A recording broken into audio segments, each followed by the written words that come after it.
po tayo dito. Eto na naman po, isang attorney na regal na nagbida-bida. Eto po, pakinggan nyo, i-react natin ngayon. Eto po yung binasya. Binasya, eto na. Eto po yung binasya ng mga DDS. Nang nireact niya si Digong na wala ng pag-asang makabalik ang betlog dito sa Pilipinas. Talagang doon na masusunog ang betlog ni Digong na parang korduroy. Nireact niya. Diba? Nireact niya na ayon talaga sa batas. Madaming pumalakpak pero ang mga DDS na walang utak, syempre magagalit. Kulto yan eh. Cancer ng lipunan yan eh. Sakit na hindi malunasan eh. O, pakinggan nyo. When a man once called Tatay Digong now stands before the International Criminal Court, it is no longer a matter of politics. Sabi niya, it's no longer a matter of politics. Parang dinuduldul niya sa mga DDS na wala na kayong magagawa. Nagalit ang mga DDS na walang utak. It is a matter of law. And the law, kahit gaano kapakalakas noon, does not kneel before power. Former President Rodrigo Duterte's camp, led by his counsel Nicholas Kaufman, has now appealed to the ICC's appeals chamber, questioning the denial of his interim release. The argument is simple, that an 80-year-old man, once the most powerful in the land, is not a flight risk. That age and alleged illness should temper justice with compassion. But the Rome Statute, particularly Article 60, Paragraph 2, provides that release may only be granted if the court is satisfied that such release will not endanger the proceedings. Kita mo? Yan talaga. Yan po ang reaksyon niya. Bilang abogado, hindi naging abogado. 'Di ba? Ang gusto niya maging Yan. Binasya. Tapusin natin. For the safety of victims and witnesses, or risk the accused's flight.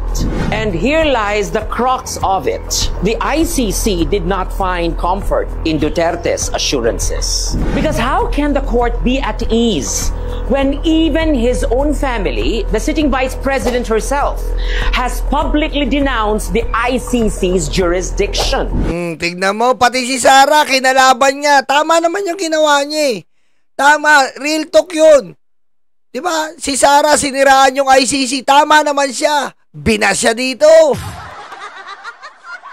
When words like "we will never surrender him" echo louder than the pleadings of his counsel, the ICC is not blind to political undercurrents. Tingnan mo, the ICC is not blind to political undercurrents. Sa mga chismis, alam din ng ICC yan. Tama naman siya. Kaso, nabas siya. Nung nabas siya, nagsorry siya. Nung nagsorry siya, may binanata na naman siya. Ginawa niyang golden ticket yun para makabalik siya sa DDS. May talent. Talent tanga. Patayin mo si BBM? No joke.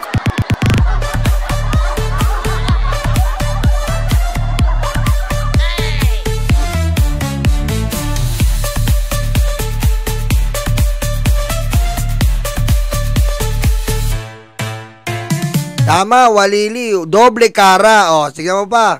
It reads statements not as sentiment, but as signal. And so the pretrial chamber held, continued detention remains necessary under Article 58, Paragraph 1.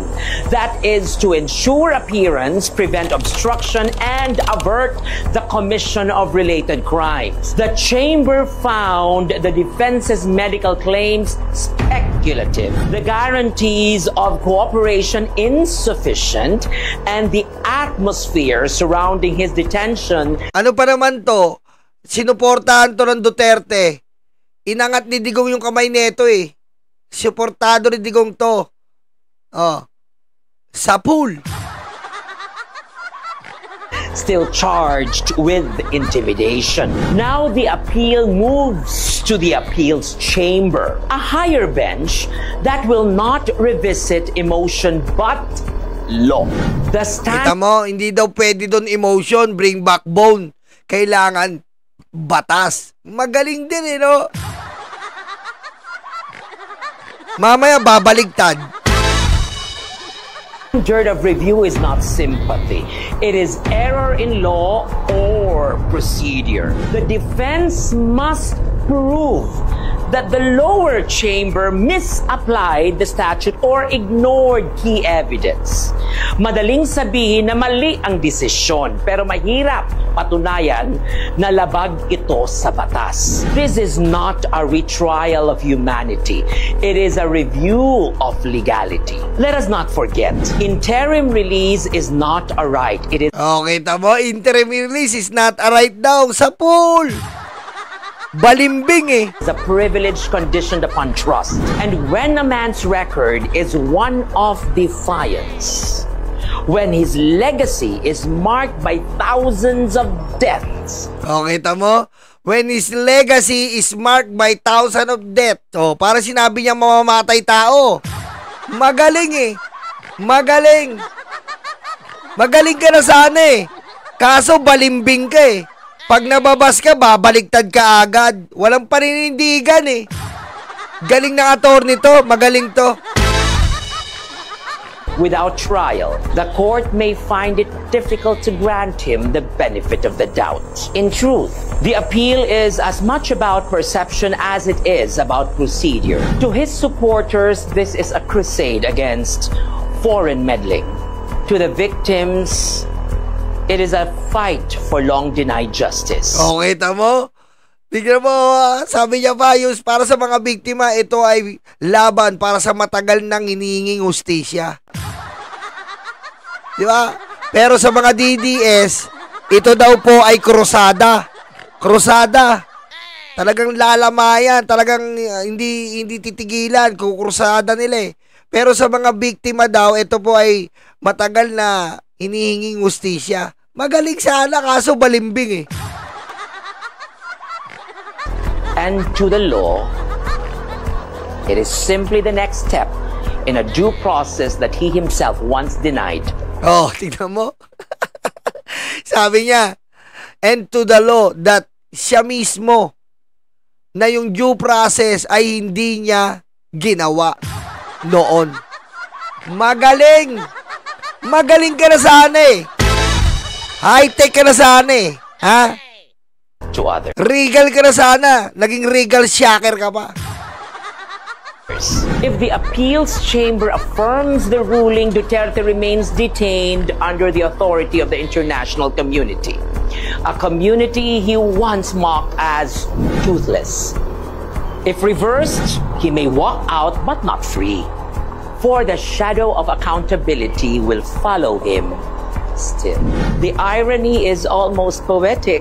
Noong siya ang nasa Malacanang, marami ang ikinulong na walang pagkakataong magpaliwanag. Now he stands before a court that listens patiently, meticulously, and lawfully. And aray ko, sapul eh. That is the true. Aray ko, sapul na sapul si Digong eh.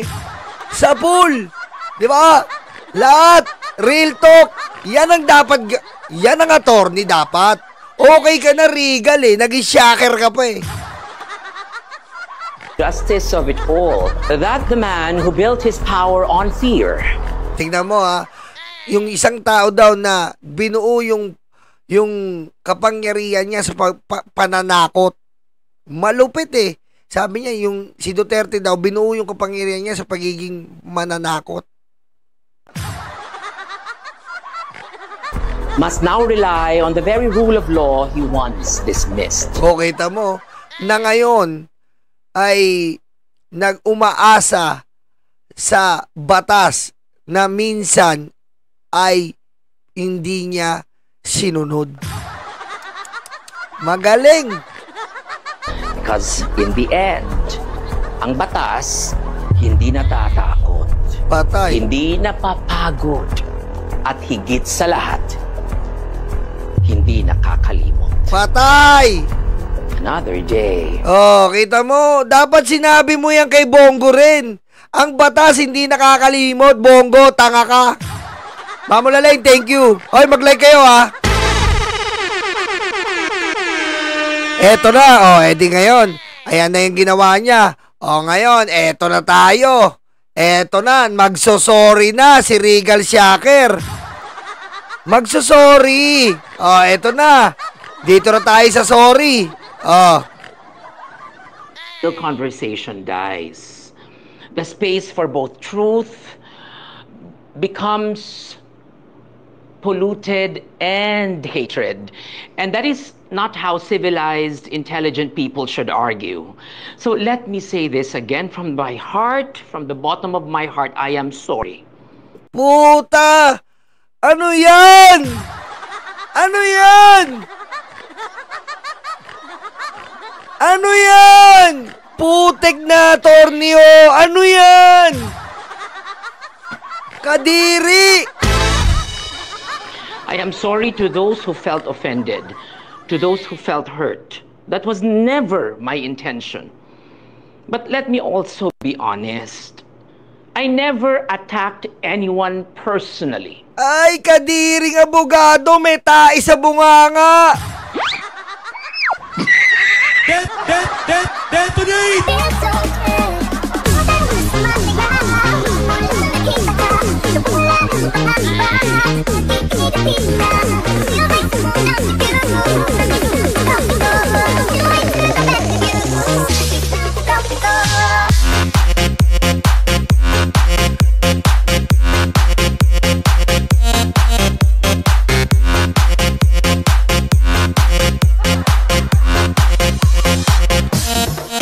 Kita nyo po ha, live na live!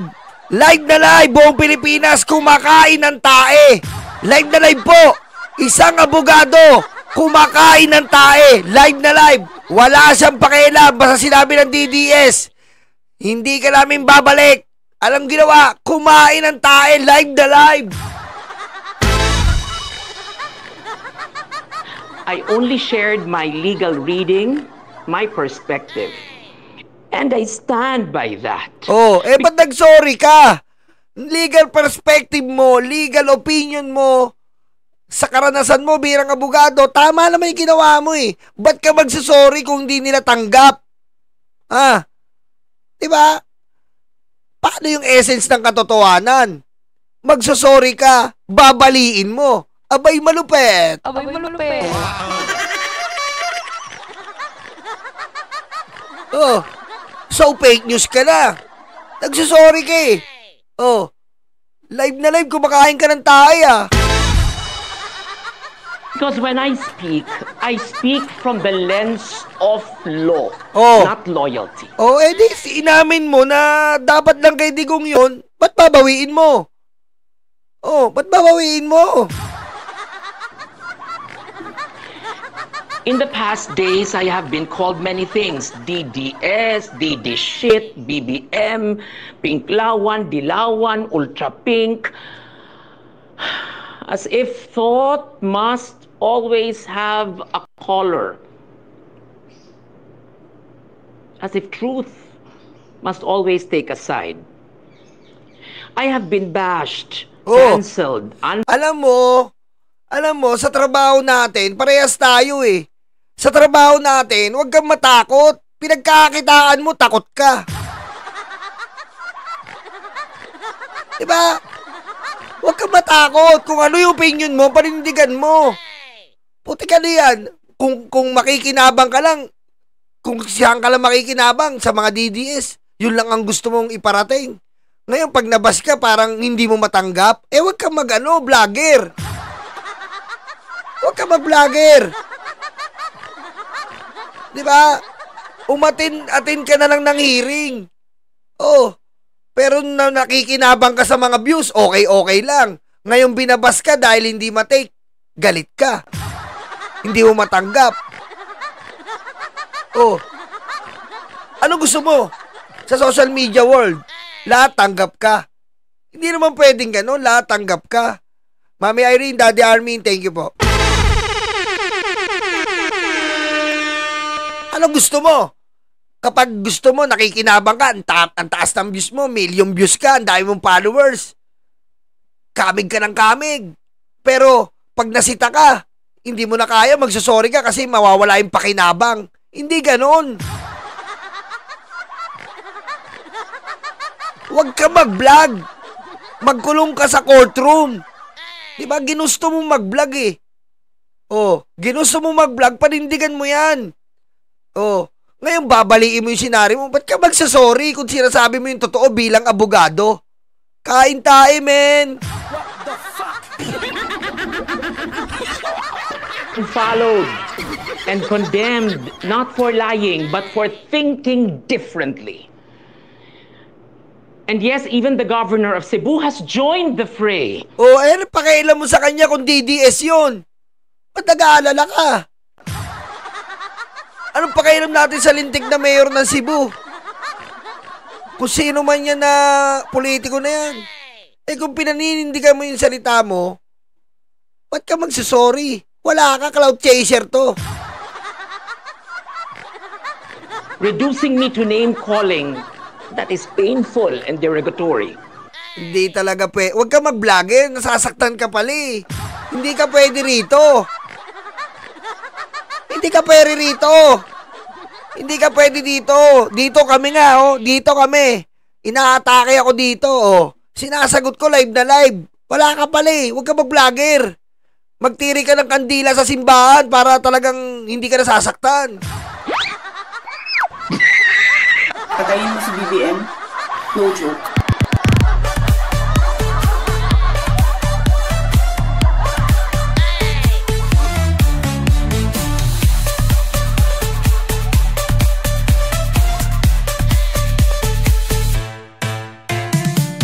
Diba?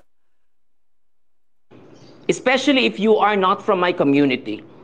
But I will not respond with anger. Sakit, gyud.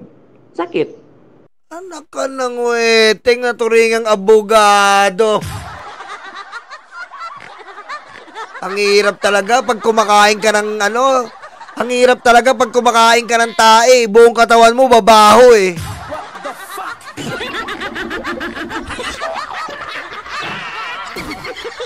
Ang gusto niya, role model lang siya, mabango sa lahat ng nanonood. Hindi naman ganun eh. Anong gusto mo? Lagi kang mabango sa lahat ng nanonood? Pero, nakikita mo na may mali. Para bumango ka, hindi mo papansinin yung mali. Mabango ka. Kami nga dito eh. Cabinet member, binabanatan namin eh.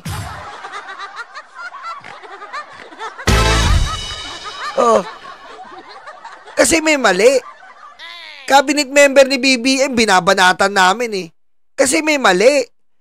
Pero, ikaw, ang gusto mo, putek, yung mga videos mo, kailangan, lagi kang mabango. Ay, hindi ganon. Mag-abogado ka na lang sa courtroom. Huwag ka mag-vlogger. Dahil ang vlogger, ano ka niyan? Influencer ka. Diba? Public, ano ka na? Public figure. And kapag public figure ka, automatic, sa publiko, hindi lahat yan sangayon sa'yo. May against dyan. Lalo-lalo ng mga DDS, mga walang utak.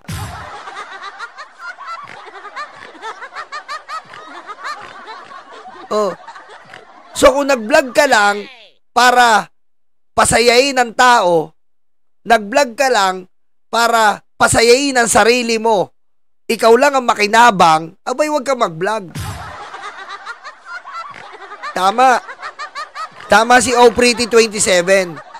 Influencer ka, hindi ka pleaser. Mas masarap atakihin para makita mo yung mali mo. Mahirap kasi yung puro ka na ng kala mo, ikaw ang tama eh. Masarap makita ng sabihing mali ka. Ha? Masarap makita yon. Diba? Pero sa ginawa mong yan, sinabi mo na huli ka na eh. Anong sabi mo kanina? Bumabase ka sa rule of law. Bakit mo babaliin? Bakit ka magsusorry kung law? Law. na ang pinag-uusapan. Bakit pakikinggan mo mga basher? Alam ba nila yung law? Hindi nila alam. Ikaw ang may alam ng law. Bakit ka magiging papasakop sa kanila? Mahina ka. Mahina ka, abogado ka. You know what? But I will not exchange insult for insult. Because the mark of a civilized society is not how loud, how loud we curse or we curse those who differ, but how calm we remain when others throw stones. Wala to. That's why I tried to become my social media team were like crazy already. But I said, calm down. Kita mo, nag-ano na yung social media team niya. Bakit? Walang kikitain. Walang kikitain. Yan po yan. Oh, walang kikitain. Natataranta na yung social media team niya. Wala na kasi kikitain eh. Binas na siya, ni-report na siya. Automatic yan. Putik tayo nga, ilang beses na na-report dito eh.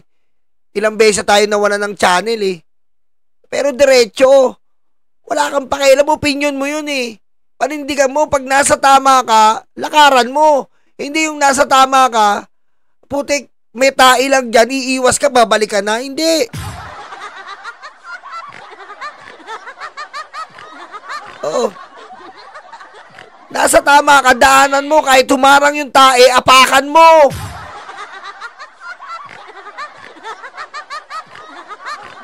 Naturingan kang abogado, wala kang paninindigan. Anak ng buteting laot to. Kami nga dito sa YouTube, ilang beses kami nare-report, ilang beses kami nawawala ng channel. Dire-diretso lang.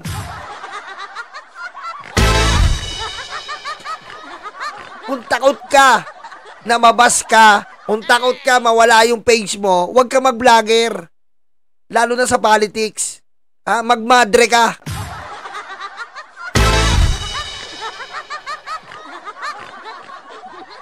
Ha? Magmadre ka para hindi ka nababash. They were crazy because my followers already plunged, and I said, it's okay. We started with 21.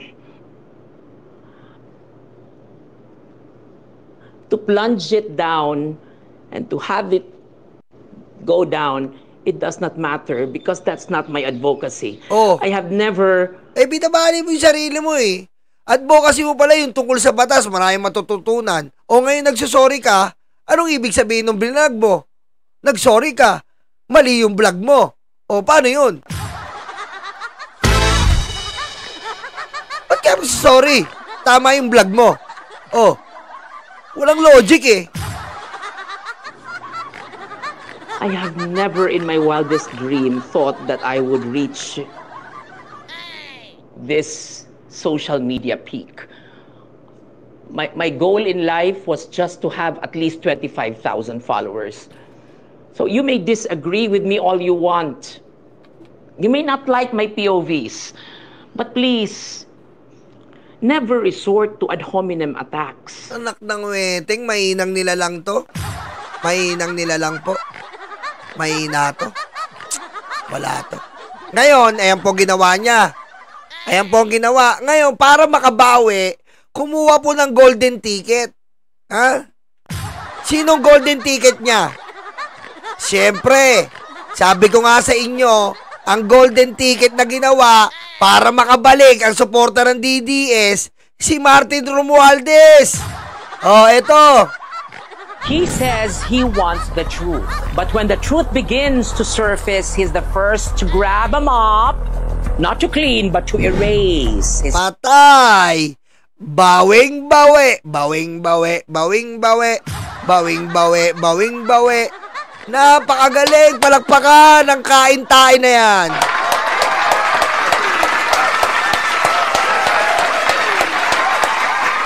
Kain na kain ang tae. Ngayon, syempre, para makabalik ka, titirahin mo si Romualdez. Tirahin mo si Romualdez para makabalik ka sa Asosasyon ng mga Luga ng Pilipinas. Ha? Para makabalik ka sa Asosasyon ng Luga ng mga ng Pilipinas.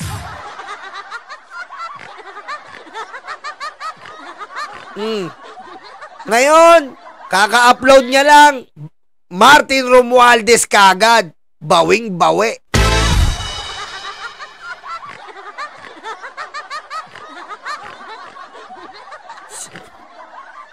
Diba?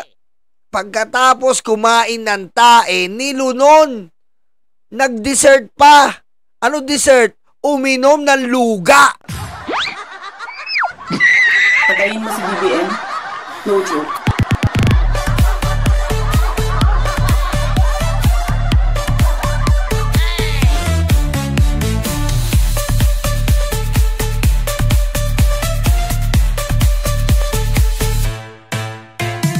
Diretso natin. Ang pagbawi. Footprints. Here stands the man who used people to manipulate the budget, endorsed the projects, and now claims to be the one demanding accountability. Ang linis ng dating. Oh, ikaw din eh. Ang linis ng dating. Ikaw din. Ang linis ng dating mo, day. Ha? Kung pwede nga lang eh. I-map namin yung buhok mo eh. Parang pansit kumpol. Pero ang baho ng sistema. O, kita mo ha, abogado yan ha, pero ang baho ng sistema. Asan ebidensya? Oh. Ad hominem daw. Na ano siya sa ad hominem, pero si Martin Romualdez, anong ginawa niya? Oh, ang baho ng sistema. Oh. Ad hominem, galit siya. Tignan mo, katarantaduhan nito. Oh. Ad hominem, umiiyak siya. Pero anong ginawa niya? Tignan mo. Tignan mo. Galit sa ad hominem yan. Galit sa ad hominem yan. Umiiyak. Nangingisay pag ina-ad hominem siya. O, tignan mo ginawa niya. Galing. Ah.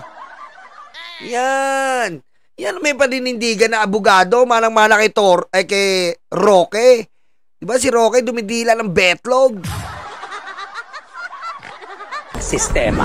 After snubbing the first meeting last October 1, Martin Romualdez finally appeared before the Independent Commission for Infrastructure. Up. Sandali lang. After snubbing, okay? Si Sara, ilang beses nag-snub. Ba't hindi mo sinasabihan? Ha? Sige nga. Sige nga. Kala ko ba rule of law? Rule of law, abogado, hoy. Rule of law tayo. Kahit hindi ako abogado. Rule of law. Anong rule of law? Kapag pupunta ka ng kongreso para sa budget hearing, aatin ka, hindi. Oh, ba't di mo sinabihan yan? Rule of law.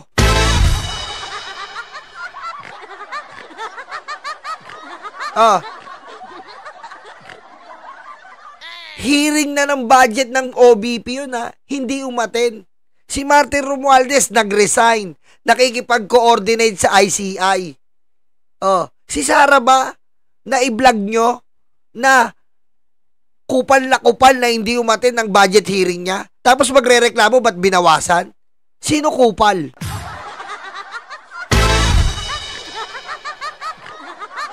But this time, the man who once trotted across the halls of Congress like he owned every wall and surface seemed... Oh, paano mo naman nasabi? Ayan ka na naman. Oh, he owned. Paano nasabi mong pag-aari? Like he owned. Oh, paano mo nasabi naman? Paano mo nasabi nga halos pag-aari ni Martin Romualdez sa Kongreso? Wala na namang ebidensya.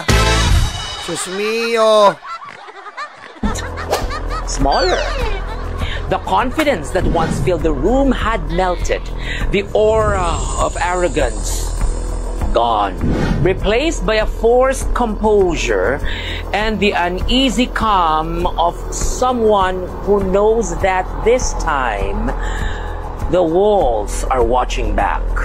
And now as the flood rises, he points his finger not at himself, but at the very people who stood beside him when he held the gavel.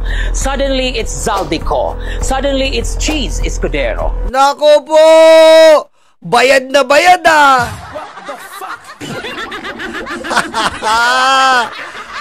Teka. Ang bilis ah. Putik, akala ko nun ah. Eto, bata pa ako na ito ah. Makinig ka, Regal Shaker. Ha? Nung bata ako, tuwan-tuwa na ako. Para sa aking advokasya at paniniwala, ang pinakamabilis nag-transform ay ang Transformers. Autobots, transform. Ilang seconds lang. Putik. Ikaw, tinalo mo yung Transformer. Ang bilis. Tinalo mo ang Transformer. Giniba mo ang memorya ko nung bata ko.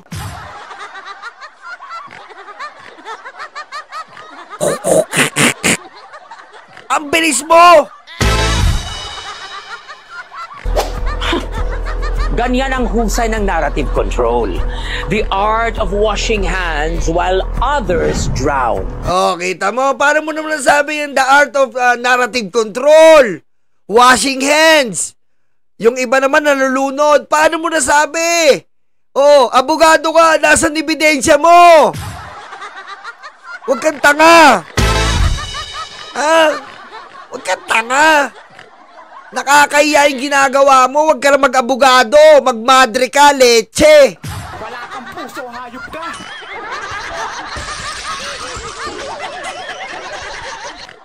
Sa dulo, ang malilinis na pangalan ang laging nalulunod sa Uy! putik ng politika. Ayop! Ang lupit! Galing! Bawing-bawi, bawing-bawi, bawing-bawi, bawing-bawi, bawing-bawi! Bawing-bawing-bawi! Wala kang puso, hayop ka. Bawing-bawi! Bawing-bawi, may acting eh. Diba? Iba na to.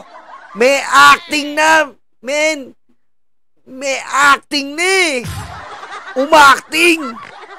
He speaks of transparency, yet every document leads back to the desks he once ruled. He talks of accountability, yet his defense is to scatter the blame like sandbags around a sinking ship. I want the truth, he says. Then let the truth come.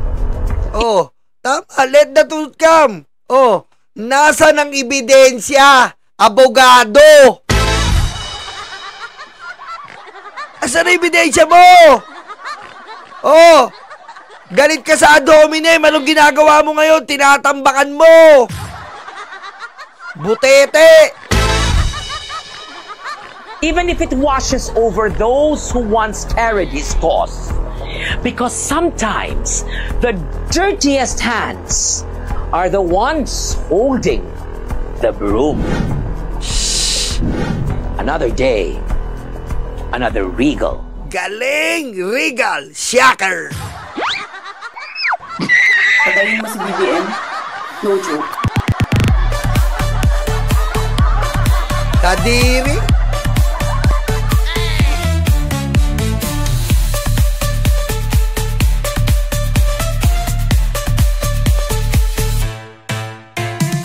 At makikita nyo po sa page niya, nag-off comment na. Yan ba ang abogado, nag-off comment? Ayan, nag-off comment na po, oh. Tingnan mo, sabi dito, Money Talks. Money Talks, Becky Walk.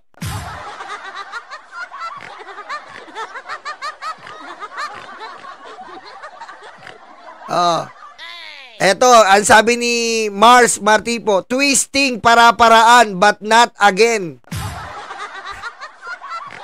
Sabi I used to be your avid follower but something fishy. Aray ko.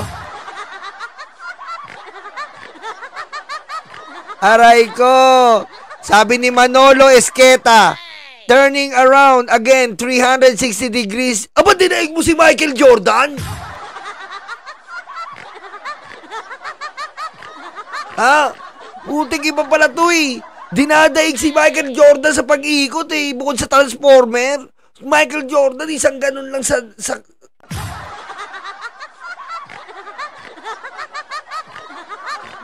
Eto, makinig ka. Balls to. Si Michael Jordan, ang ginawa niya sa court, dinakdakan niya sa filtro. Ikaw, ginawa mo sa court, pinaikot mo ang court. Bars. Patayin mo si BBM. No joke.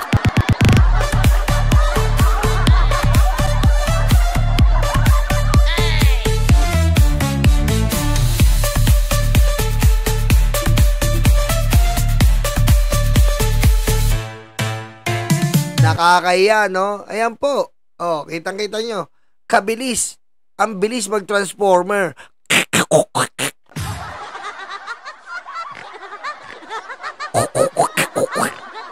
Ang bilis. Ayop, no?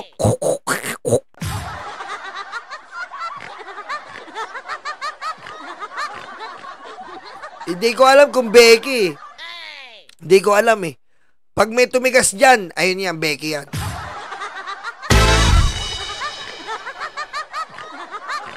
Kakadiri po ngayon, no? Biro mo. Abogado po yun, ha? Abogado. Naging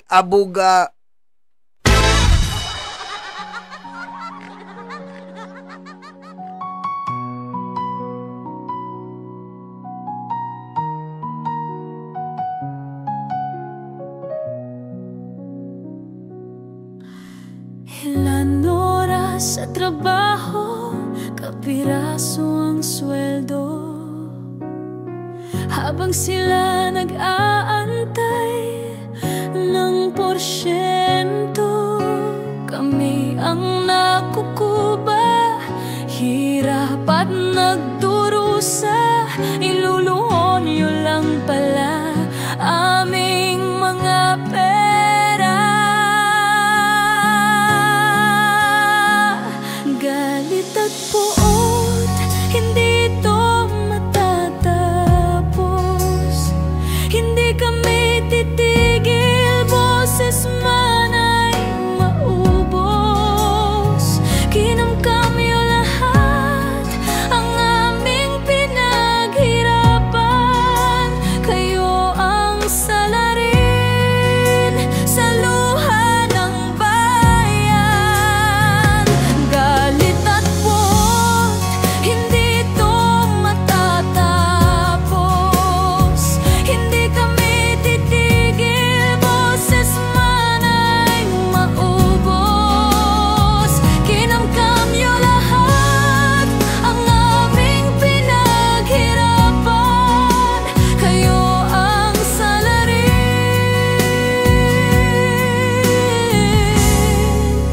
sa luha ng bayan.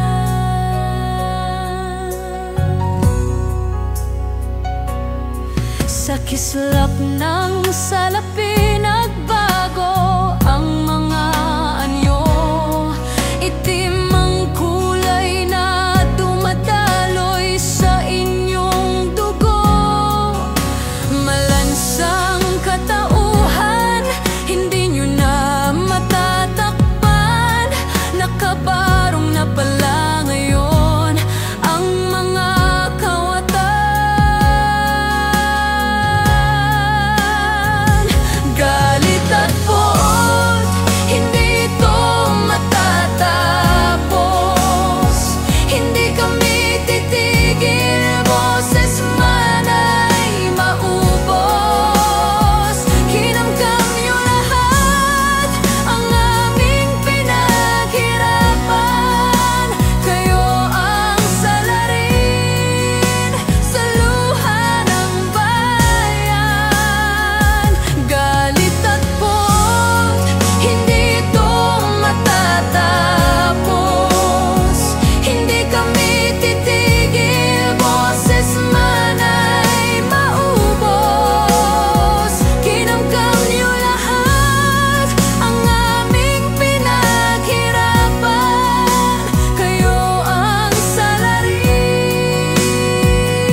ninyo lahat.